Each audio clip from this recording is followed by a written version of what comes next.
किया है, यीशु ने हमें प्यार किया है, यीशु ने हमें प्यार किया है, यीशु ने हमें प्यार किया है, इसलिए गाएंगे सबको बताएंगे कि राजा यीशु मसीह है, इसलिए गाएंगे सबको बताएंगे कि राजा यीशु मसीह है। हालेलुया आमीन, हालेलुया हालेलुया आमीन, हालेलुया हालेलुया आमीन, हालेलुया हालेलुया आमीन, हालेलुया। यीशु ने हमें जिंदा किया है, यीशु ने हमें जिंदा किया है, यीशु ने हमें जिंदा किया है, यीशु ने हमें जिंदा किया है, इसलिए गाएंगे सबको बताएंगे कि राजा यीशु मसीह है, इसलिए गाएंगे सबको बताएंगे कि राजा यीशु मसीह है। हालेलुया आमीन, हालेलुया हालेलुया आमीन, हालेलुया हालेलुया आमीन, हालेलुया हालेलुया आमीन, हालेलुया। यीशु ने हमें जीवन दिया है, यीशु ने हमें जीवन दिया है, यीशु ने हमें जीवन दिया है, यीशु ने हमें जीवन दिया है, इसलिए गाएंगे सबको बताएंगे कि राजा यीशु मसीह है, इसलिए गाएंगे सबको बताएंगे कि राजा यीशु मसीह है। हालेलुया आमीन, हालेलुया हालेलुया आमीन, हालेलुया हालेलुया आमीन, हालेलुया हालेलुया आमीन, हालेलुया। यीशु ने हमें आनंद दिया है, यीशु ने हमें आनंद दिया है, यीशु ने हमें आनंद दिया है, यीशु ने हमें आनंद दिया है, इसलिए गाएंगे सबको बताएंगे कि राजा यीशु मसीह है,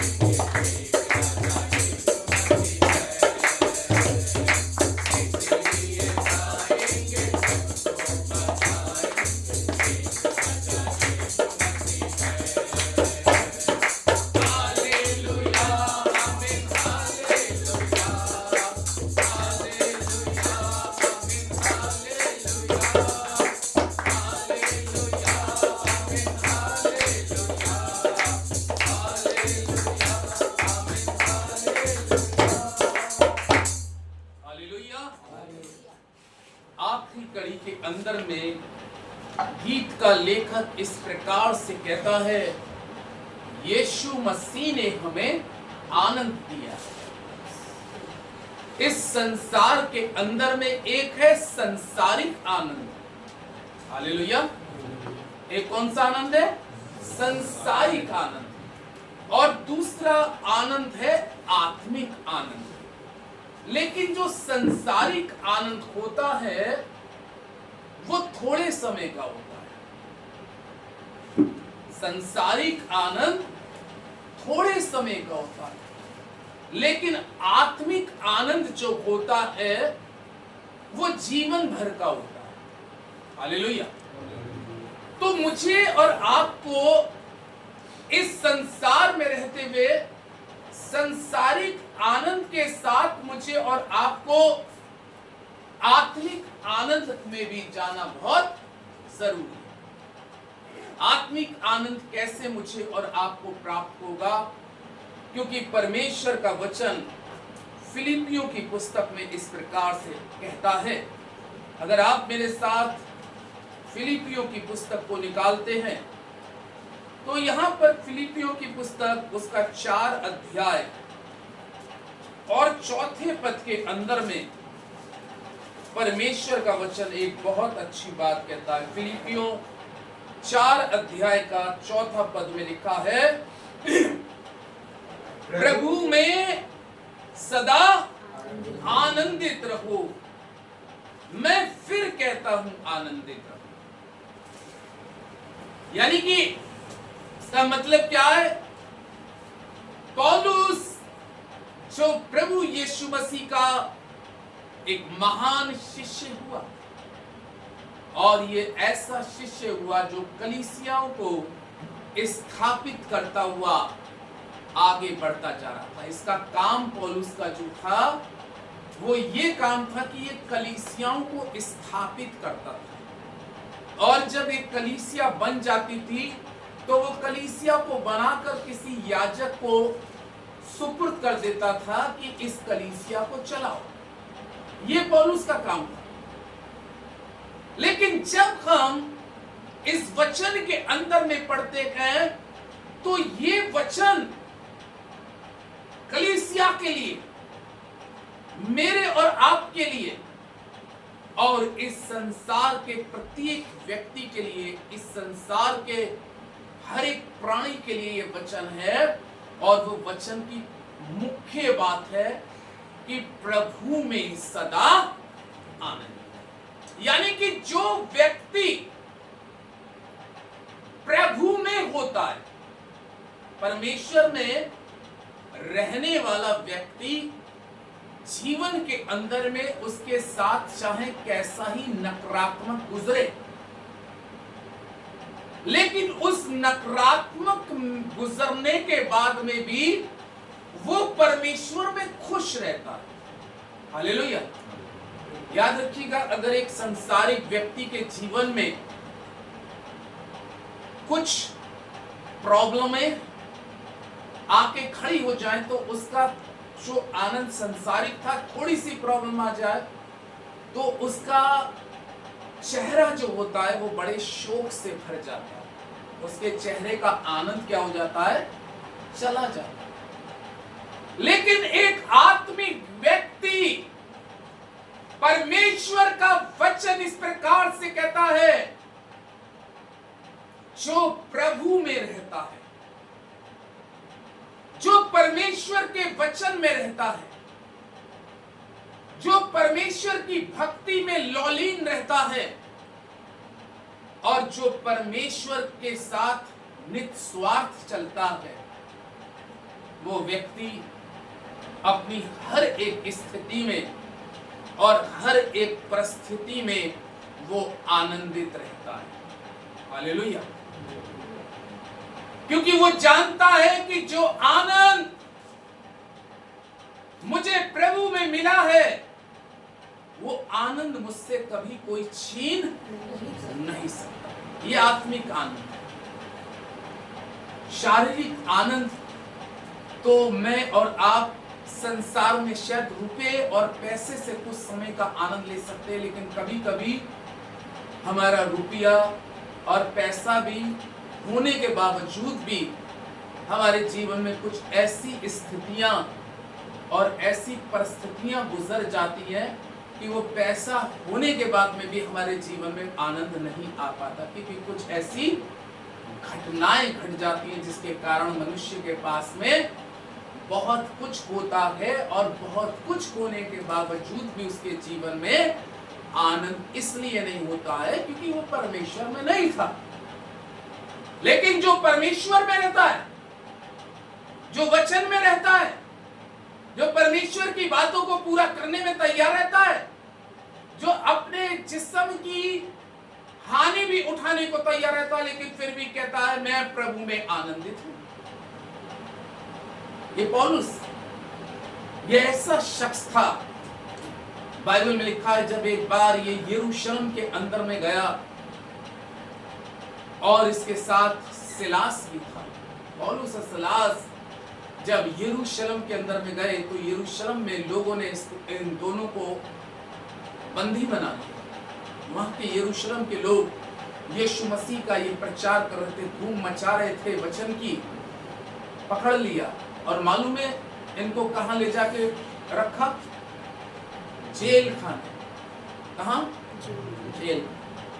और कलाम में लिखा है पौलुस और सिलास के हाथ और पांव बांधकर काठ पर लटका दिया कैदियों के बीच में। लेकिन ये परमेश्वर में थे। हालेलुया। इनको शोक नहीं हुआ, इनको दुख नहीं हुआ, बल्कि बाइबल में लिखा है, वचन याकूब 5 में लिखा है कि यदि तुम में कोई दुखी है तो वह प्रार्थना करे, और यदि आनंदित है तो वो प्रभु के क्या करे? भजन करे। अगर हम संसारिक दृष्टिकोण से देखें कि कोई व्यक्ति एक अच्छा काम करने पर जेल के अंदर में है और वो भी उसको ऐसी सजा दी जा रही है, ऐसी तंबी दी जा रही है कि उसके हाथ पांव बांधकर काट पे लटका दिए जाएं, तो अगर कोई संसारिक व्यक्ति होता तो उसके जीवन की खुशियां क्या हो जाती? चली जाती, उसके जीवन का आनंद चला जाता। लेकिन परमेश्वर का वचन कहता है कि पौलुस और सिलास परमेश्वर की स्तुति और आराधना कर रहे थे, क्योंकि वो कह रहे हैं हम जेल के अंदर और काठ पे लटकने के बाद में भी हम परमेश्वर में क्या है? आनंद। क्योंकि परमेश्वर में थे, प्रभु के वचन में थे। जो लोग परमेश्वर के वचन में रहते हैं वो हर स्थिति में आनंद आत्मिक उनके पास में रहता है। और वो आत्मिक आनंद मैं आपको बताऊं वो परमेश्वर के पास में है। इसलिए प्रभु यीशु मसीह का एक जगह पे नाम, उसका नाम आनंद भी नाम रखा गया है। एक जगह शांति का राजकुमार रखा गया है, एक जगह इमैनुएल रखा गया है, और एक जगह उसका नाम क्या रखा है? आनंद। यानी कि जो उसमें रहता है उसके जीवन के अंदर में आनंद भरा रहता है। पौलुस और सिलास जेल खाने के अंदर में थे, लेकिन फिर भी आनंद और स्तुति करते हुए प्रभु की प्रशंसा कर रहे थे। हालेलुया। इसी फिलिपियों 4 अध्याय के अगर हम 10वें पद में पढ़ते हैं तो देखिए, वहां तो पहले वो कलीसिया को बताता है कि प्रभु में सदा आनंदित रहो। मैं फिर कहता हूं आनंदित रहो, लेकिन यहाँ पे वो खुद अपने बारे में 10वें पद में कहता है। 10वां पद पढ़ें। मैं प्रभु में बहुत आनंदित हूँ। मैं प्रभु में कैसा हूं? बहुत आनंदित। अरे देखिए ये कितना बड़ा आनंद है।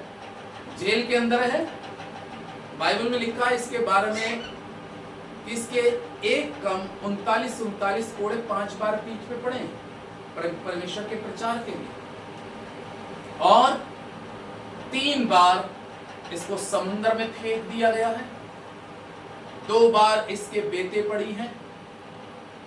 इतना सब कुछ होने के साथ, इतनी सारी जीवन के अंदर में परेशानियां आने के बाद में, लेकिन क्या कह रहा है 10वें पद में? मैं प्रभु में बहुत आनंदित हूँ। रो क्यों पढ़ रहा है? कसके पढ़। मैं प्रभु में बहुत आनंदित हूँ। हाँ, कुछ खा के जैसे ऐसे जब भरा पेट होना चाहिए। मैं प्रभु में बहुत क्या हूं? आनंद। तो गला खोलना चाहिए खुदा की वर्शिप के लिए। बहुतों के पास आवाज नहीं है, लेकिन खुदा ने आवाज दी रखी है, उसका इस्तेमाल करें। आज इस्तेमाल करना इंसान नहीं जानता, इसलिए यहाँ पे परमेश्वर का वचन कहता है इतनी सारी स्थितियां बिल्कुल उसके विपरीत रही। अब आप सोचिए, जिसके साथ में 5 बार उसको 39 कोड़े रोमी संतलत के पड़े हो इस वचन के प्रचार करने के प्रति, समुद्र में फेंक दिया हो और बेते पड़ी हो, और बाइबल में लिखा है एक बार तो इसको ऐसे पिंजड़े में रखा है कि जिसमें जब ये एक पिंजड़े में था ये जो शब्द लिखा इसने, इसकी स्टोरी जो है साइड बुक में, तो एक ऐसे पिंजड़े में रखा गया था जिसमें इंसान सीधा खड़ा नहीं हो सकता। ऐसे देखिए सिस्टर, इस तरीके से ऐसा एक पिंजड़ा है, पूरा नहीं है कि आप बिल्कुल स्ट्रेट खड़े हो सके। इस तरीके का पिंजड़ा है कि आधा झुका हुआ है और पूरा बैठ भी नहीं सकता, इतने ही पैरों पर है ये, पूरा बैठ नहीं सकता, आलती पालती मार के पूरा खड़ा नहीं हो सकता। अब आप बताइए इसके जीवन का कष्ट कितना बड़ा है, इसके जीवन का दुख कितना बड़ा है। अगर मैं और आप सोचें तो इसका दुख तो बहुत भारी है कि उसको मसीह यीशु में कैसी कैसी सजाएं इसके ऊपर में आ रही है, कैसा कैसा लोग इसको परेशान कर रहे हैं। लेकिन इतनी परेशानियों के बाद, इतने दुखों के बाद और इतनी परेशानियां उठाने के बाद में उसने भी क्या पढ़ा, हमने फिलिपियों 4:10 में भी क्या पढ़ा, मैं प्रभु में क्या हूं, आनंदित। प्रभु में था वो, इसलिए आनंदित था। अगर वो संसारिक इंसान होता तो दम तोड़ देता, मर जाता।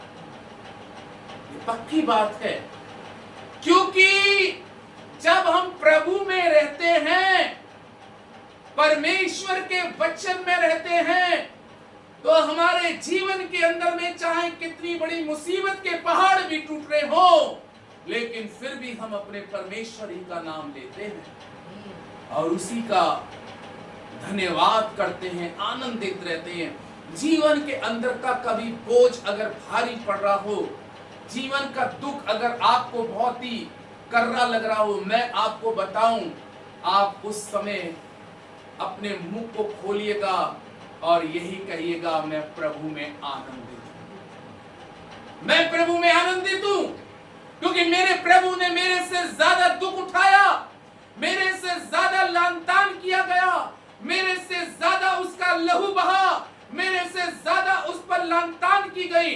जब मेरा प्रभु इतना सब कुछ उठाने के बाद आनंदित था, तो पौलुस कहता है मैं भी प्रभु में आनंदित। ये आनंद हम सब की जिंदगी के अंदर में, खुदा के लोगों, कभी कभी जीवन के अंदर में ऐसे भी समय होते कि जेब के अंदर पैसा ना हो, पर्स खाली हो, लेकिन इसका कोई महत्व नहीं है कि आपका पर्स खाली है और आपके पास कुछ नहीं है, लेकिन जो प्रभु में होगा वो खाली होने पर भी आनंदित रहेगा।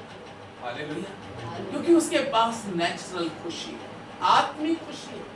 और ये आत्मिक खुशी पौलुस की पिंजरे में रहकर भी कोई छीन ना सका, जेल के अंदर में रहकर भी कोई छीन नहीं सका। 39 कोड़े उसके 5 बार पढ़ने के बाद में भी उसकी आत्मिक खुशी को कोई छीन ना सका। ये खुशी मेरी और आपके सबों के जीवन में होना बहुत जरूरी है। अगर ये आनंद आपके पास में है, तभी तो आप इस आनंद को बांट सकते हैं। जब पौलुस ने ये सब कुछ अपने अंदर में झेला और प्रभु में आनंदित रहा, तब वो जान सका कि ये सारी चीजें रहकर भी, ये सारा कुछ मुझ पे गुजरा तो मैं आनंदित हूं, तो अगर मेरे लोगों पे कुछ ऐसा गुजरेगा तो ये भी आनंदित रह सकते हैं, क्योंकि मैं आनंदित रहा इस स्थिति में। लेकिन मैं कैसे आनंदित रहा? क्योंकि मैं प्रभु में था, मैं वचन में था, मैं वचन को पूरा करने को पूरी तरीके से तैयार था और मुझे परमेश्वर का आत्मा सामर्थ्य दे रहा था। परमेश्वर का आत्मा मुझे सामर्थ्य दे रहा था। ऐसी स्थितियों में वचन में इसी 13 पद के अंदर में लिखा है, अगर आप इसी का 13 पद को पढ़ेंगे, फिलिपियों 4:13 में कह रहा है, जो मुझे सामर्थ्य देता है उसमें मैं सब कुछ कर सकता हूं। मुझे सामर्थ्य देने वाला परमेश्वर है, मुझे सामर्थ्य देने वाला पवित्र आत्मा है और उसमें मैं आनंदित हूं। मेरे साथ कुछ भी गुजरता रहा, मैंने गुजरी हुई चीजों को नहीं देखा, लेकिन मैं अपने परमेश्वर में आनंदित हूं। इसीलिए वो फिलिपियों की कलीसिया को, फिलिपियों के लोगों को ये बता रहा है, प्रभु में तुम भी सदा जब मैं आनंदित हूं। लेकिन ये आनंद मुझे और आपको कहां से प्राप्त होगा? आइए इस आनंद को जानने के लिए भजन संहिता की पुस्तक को निकालेंगे, क्योंकि ये आनंद मुझे और आपको कहां से मिलेगा? 16 अध्याय, भजन संहिता की पुस्तक 16 अध्याय के 11 पद में लिखा है, और राजा दाऊद इस प्रकार से कहते हैं, तू मुझे जीवन का रास्ता दिखाएगा, तेरे निकट आनंद की भरपूरी है, और तेरे दाहिने हाथ में सुख सर्वदा बना रहेगा। कितनी अच्छी बात दाऊद 16 अध्याय के 11 पद में कहते हैं कि तू मुझे जीवन का क्या दिखाएगा? रास्ता। हम लोग तो सब भटके हुए इंसान हैं। यशाया कहती है कि जैसे भेड़ भटक जाती है, हम तो सब भटकी हुई भेड़ों के समान थे, लेकिन आज हमारे पास में जो आत्मिक आनंद आया, इस संसार में वचन यीशु मसीह के रूप में देहधारी होकर आया, और इस वचन ने हम भटके हुए लोगों को, हम भटकी हुई भेड़ों को इस वचन के द्वारा रास्ते पे चलाया। और जब हम इस रास्ते पे चलना शुरू हुए तो हमारे और आपके जीवन के अंदर में आनंद आना शुरू हो गए। ये आत्मिक आनंद है। और ये आत्मिक आनंद के बारे में दाऊद कहता है कि तेरे निकट, कैसे? तेरे निकट आनंद की क्या है? इसका मतलब क्या है कि आप अगर परमेश्वर के निकट रहेंगे तो क्या मिलेगा? अब परमेश्वर के निकट नहीं रहेंगे तो आपको आनंद नहीं मिलेगा। यानी कि आपको, अगर दोनों दृष्टिकोण से बात करूं मैं, कि आप संसारिक भी अगर आनंद चाहेंगे, तो जब आप परमेश्वर के पास आते हैं, भाई मैंने दुआ में एक शब्द बोला था कि मांगने से पहले तू जानता है, यानी कि हमारे जीवन की इच्छाओं को वो जानता है। जब हम प्रार्थना करते हैं, बेशक कभी कभी हम बहुत सी प्रार्थनाओं में बहुत से विषयों को नहीं कह पाते, लेकिन वो हमारे जीवन के विषयों को जानता है।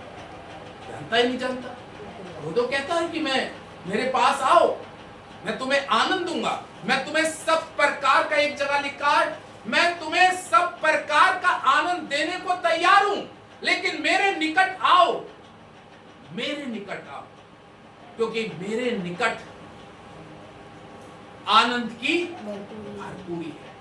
सो खुदा के लोगों, आज ये वचन आपको और हम सबको बहुत सिखा रहा है। ये उपवास के दिन जो हमारी जिंदगियों में चल रहे हैं, लैंड्स डे के, इसमें परमेश्वर का आत्मा सिखा रहा है कि हो सकता है जो साल भर बहुत दूरियां रही हो, इन दिनों में हम अपने जीवन को उसके कहां और लिया?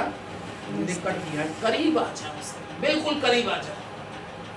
ये करीब आने के समय, और ऐसा नहीं है कि आज इन 40 दिन में तो करीब आ जाए और 40 दिन खत्म हुए फिर पीछे हो, है ना? ऐसा नहीं है। आपको प्रतिरोज, प्रतिदिन अपने जीवन को उसके निकट बनाकर रखना बहुत जरूरी है। उसके निकट आपके जीवन में अगर आप चाहते हैं कि आत्मिक आनंद आए, तो राजा दाऊद का एक बड़ा अनुभव है, वो खुदा के नजदीक रहा और उसके जीवन में आत्मिक आनंद भी आया और संसारिक आनंद उसके जीवन में आया कि वो इजराइल देश का राजा। एक साधारण सा चरवाहा उसके निकट रहा, बकरियों को चराने वाला, एक लकड़ी लेके बकरियों को, भेड़ों को भगाने वाला, एक ऐसे सिंपल कपड़ों में पहन के, पता चला लुंगी और अंगोछे पर टांग के चलने वाला व्यक्ति खुदा के नजदीक रहा। परमेश्वर हमारे कपड़ों को नहीं देखता, हमारे रूप को नहीं देखता, हमारे रंग को नहीं देखता। परमेश्वर ये देखता, ये मेरे निकट कैसा भी व्यक्ति क्यों ना हो, काला हो, सफेद हो, पढ़ा लिखा हो या अनपढ़ हो, वो ये चीज नहीं देखता। वो कहता, देखना चाहता ये मेरे निकट है या नहीं है। हालेलुया। दाऊद के भाई, यिशै के बेटे और सब प्रभु के निकट नहीं रहे, इसलिए कोई राजा नहीं बना। राजा कौन बना? जो परमेश्वर के निकट था, क्योंकि खुदा का कलाम कहता है जो उसके निकट रहेगा उसको आनंद की क्या मिलेगी? भरपूरी। भरपूरी, उसके निकट आनंद की भरपूरी है। उसके दाहिने हाथ में सुख सर्वदा बना रहता है। आपके सुख के दिन सर्वदा के परमेश्वर के हाथ में है। और हमारा और आपका चित्र यशाया कहता है उसी के हाथ में, हमारी रेखाएं उसके हाथ में हैं। हमारी जिंदगी को बरकत देने वाला उस खुदा है, उसके हाथ में आपकी सारी बरकतें हैं। आप उसके हाथों से बरकतें कैसे ले सकते? जब आप उसको खुश करें, जब आप उसको खुश करें। आप कैसे खुश करेंगे? आप उसके निकट रहकर, उसके सम्मुख रहकर उसका भजन, आत्मिक कीर्तन करते रहें और इस वचन को अपनी लाइफ में पूरा करें, तो आपके जीवन में इतना आनंद भरेगा परमेश्वर की जो आपने कल्पना नहीं करी। हालेलुया। तो कल्पनाओं से बाहर काम करने वाला परमेश्वर है। प्रभु वचन में कह रहा है पौलुस की, मैं आनंदित हूं तो तुम भी आनंदित हो। और तुम कैसे आनंदित रहोगे? दाऊद उसके निकट रहा, आप सभी को उसके निकट रहना बहुत जरूरी है, तब वो आपको आनंद मिलेगा। खुदा इस वचन पे आशीष दे। आइए